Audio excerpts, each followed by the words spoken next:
set up camp as he sought refuge in Philistine territory. The relationship between David and Achish became so tight that one day when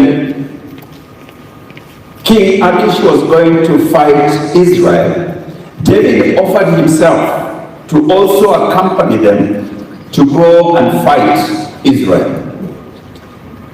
Achish therefore enlisted David into his army.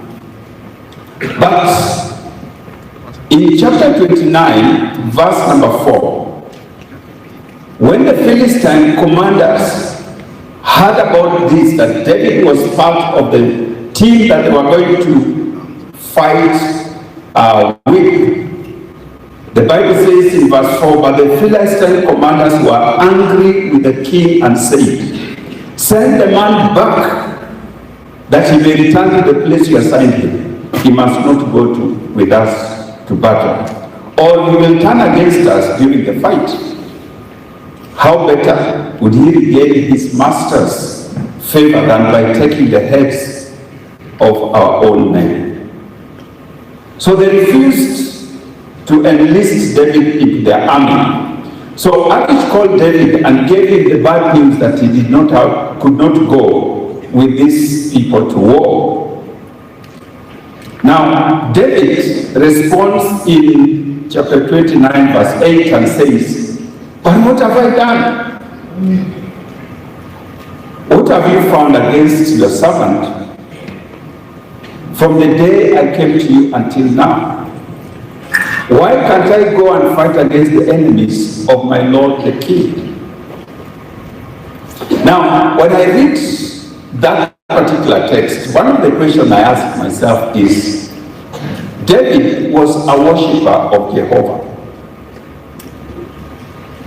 At what point did Achish become his Lord, that he calls him my Lord the King? And when did Israel become David's enemy, as he says? Had David enlisted himself in the wrong army? In verse 29, verse 9 of chapter 29, Achish answered, I know that you have been as pleasing in my eyes an angel of God. Nevertheless, the Philistine commanders have said, you must not go to battle. As I think of this particular story and that which ensued thereafter, the question that I ask myself, did David enlist himself in the wrong army?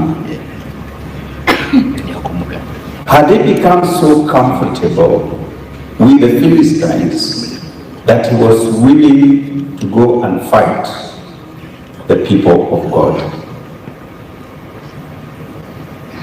Could it have been a time for him to just stop and reflect as to his position? Might it not have been time for him to retrace his steps?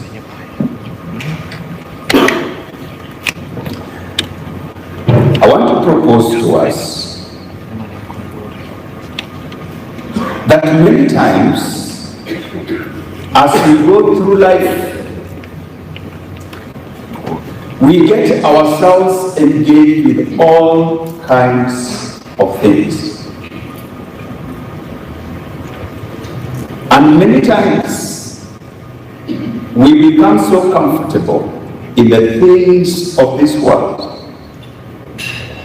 that it is very possible for us to forget that there is God.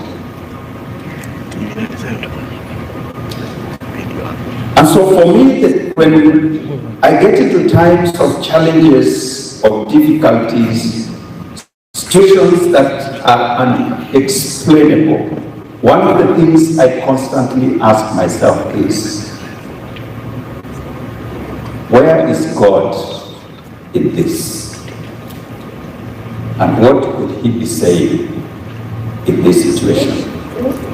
It is a time for us to reassess our position. When we get into challenges and difficulties and devastations and tribulations, it's an opportunity not to blame others, not to look at whom, the community I come from, nobody dies. Everybody is killed.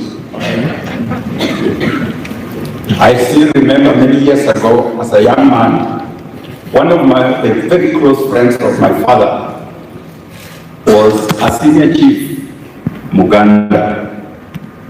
He used to pass by our shop on his way to his shamba, and he lived a very long life. He died at 112 years. And when he died, people were mourning, oh, now, why do they kill such an innocent man?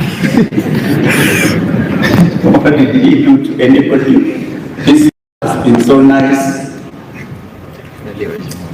In our community, nobody dies. Everybody is killed. And so people will come with stories, oh, this is what they have done, oh, this is what has happened, this is what has happened. No. In moments like that, it is time to reflect and reassess our position with God and find out, Lord, where are you in the midst of this? Because it is very possible that we may have enlisted ourselves in places that are not correct. So David finds himself in this place, and he is sent away from the camp, from the army, and he goes away back to his camp. And what does he find? When Achish insisted that David must go back, the Bible says David and his men got up early in the morning and went back. But when David came back from the Philistine mission, he was in for a rude shock. The Amalekites had attacked his camp, they had burnt it down, they had carried away all the children, wives, and possessions. Verse number 4 tells us, then David and the people who were with him lifted up their voices and wept until they had no more power to weep. These were men, these were not women. In those days, women did not join the army. So these were all men. When men weep until they have no more power to weep, things are bad. In fact, the Bible says they sang and wept. But if that was all that had happened, it would have been bearable for David. Still difficult, but bearable. It was understandable that they should weep because of the loss that they had suffered.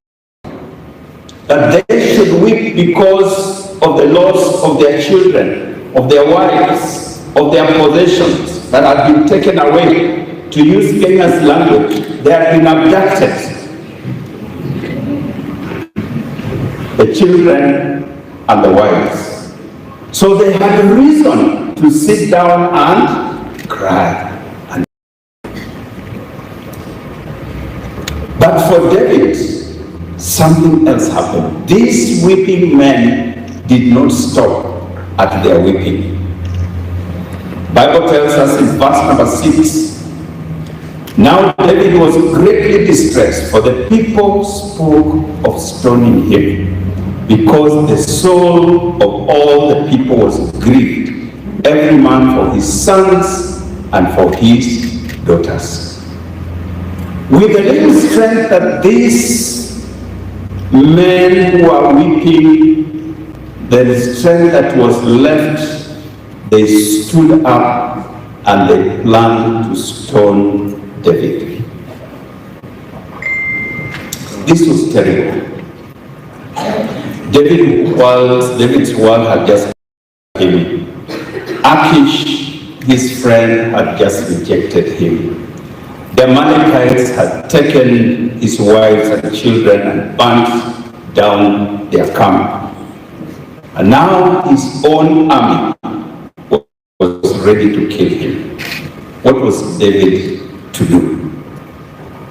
It was time to refocus his vision. It was time to refocus his vision. And the Bible tells us that David encouraged himself in the Lord his God. David's focus suddenly changed and was removed from Achish, who was his friend and king of the land. His dependence was taken away from his family, which in any case had been taken away. His earthly possessions had been carried away. His mind turned away from his mighty army, who now wanted to kill him. And instead, the Bible tells us, David redirected his vision to the one and only God who sticks closer than a brother. And therefore, the Bible says, David found strength in the Lord. Brothers and sisters, when the Amalekites strike, when disaster comes, when trouble visits us, it is time for us to refocus. We must turn our hope and our attention to the Lord. Because in such moments, your government cannot help you.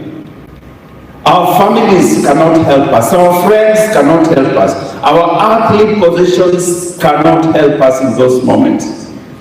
It is only God who can come through for us.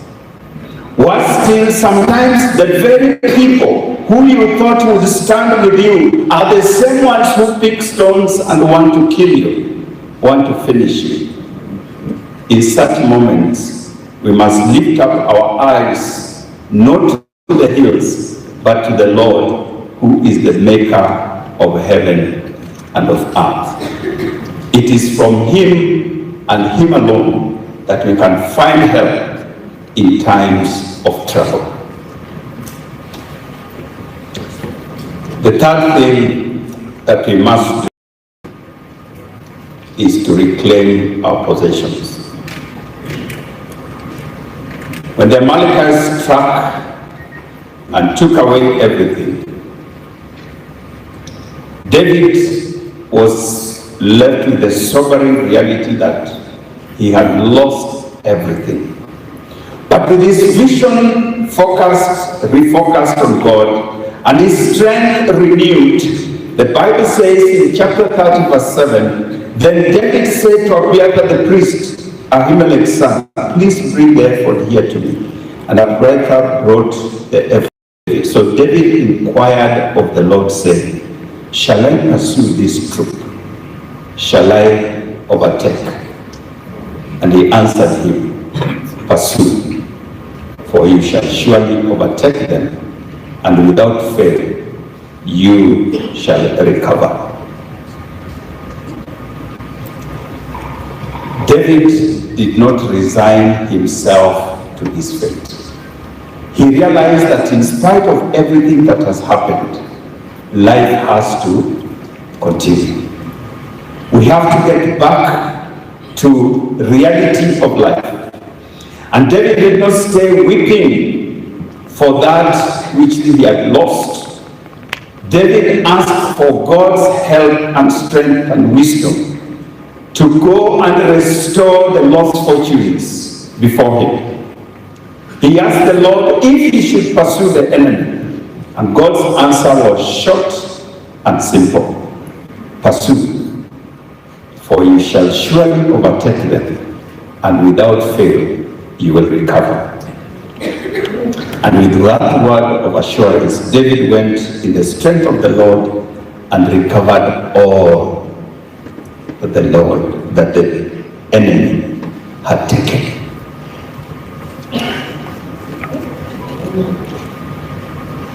Today we are gathered here to stand with a family that has faced great devastation. Disaster has visited their home in more ways than one. But we are also standing in a nation that has equally been devastated in many ways. And I can confidently say that the Amalekites have struck our camp on many fronts. The foundations of our social, our moral, and our economic architecture have been struck. Unfortunately, instead of us coming together in unity to reclaim and recover that which has been stolen, we are carrying stones against each other. The family that now sits before us has especially been struck by the loss of their loved one, the sickness that came and took him, as we have heard. And they are in a moment of grief. They have been in that moment for a while now. And yet it is that very time when they are in this grief that this family has been especially attacked by fellow Kenyans in the worst moment of their grief. Things have been said, daggers have been pointed at them, and I can just imagine what they may have gone through in the midst of that. I want to tell fellow Kenyans, this is not right. It is not godly. It is not African. It is not even human. We cannot hide behind our social media platforms and strike a family that has already been devastated, like the men of David tried to do. Bereavement brings upon us such devastation that can confuse even the least of us, or the strongest of us. I have had that experience in the last 3 months, because in the last 3 months I have lost my mother, who we buried at the end of November. A week later, I lost a very close friend whose funeral I was the chair, and we buried him just before Christmas. A week later, I lost a cousin who we buried in January. Just this Friday, we buried my sister-in-law. And right now, I'm chairing a committee to bury the son of the friend who we buried in December, who just passed on in Australia. It is difficult. It is devastating. It pulls everything from you. And the voice you want to hear is telling you, Pauline, is telling you, I'm praying with you. We are standing with you. But this is a time when some people take opportunity to pick stones like the David's men, to throw them at those who are believing, who are bereaved. As I said, it is not right, it is not godly, it is not African. If there were any person Africans respect, is a person who is going through loss and grief. Even if we know that this person is not a good man, we pretend to say how good they were. It is our African culture. It is not human. But I believe for the family, it is time for you to reclaim your territory. It is time for you to rise up from the ashes like David did, to reassess your position. Where do you stand with God at an individual level? Because the things of this world are fleeting, they pass. And I'm not just talking to the family, but to all of us. Where do we stand with God? Because when all is said and done, it is only God who will stand with you in times of difficulty and bring comfort. Because Paul tells us he is the God of all comfort. He comforts us in our times of need. So it's a time to reassess our position. But it's also time to refocus. Just look up. Don't look around. Look up and see what God can do. God once promised his people in Isaiah 61 that a time was coming for restoration from despair. And he said,